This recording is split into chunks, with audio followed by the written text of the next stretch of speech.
दिन प्रतिदिन म स्वस्थ हुँदैछु, दिन प्रतिदिन म स्वस्थ हुँदैछु, दिन प्रतिदिन म स्वस्थ हुँदैछु, दिन प्रतिदिन म स्वस्थ हुँदैछु, दिन प्रतिदिन म स्वस्थ हुँदैछु।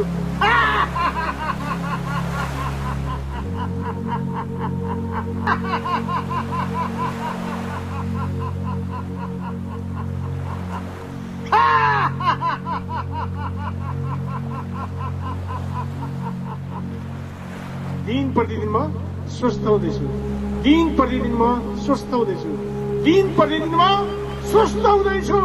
स्वस्थ भएको कल्पना गर्ने अनि भित्रभित्रै खुसी हुने, खुसीको लेभल बढाउँदै बढाउँदै जाने। खुसीको लेभल जति बढ्छ हामी पूर्णतया स्वस्थ हुन्छौँ, भित्रैबाट विश्वास पलाउँछ, आत्मामा भित्र शान्ति आउँछ अनि हामी पूर्णतया स्वस्थ भएको आफूले आफैलाई विश्वास गर्दै जान्छौँ।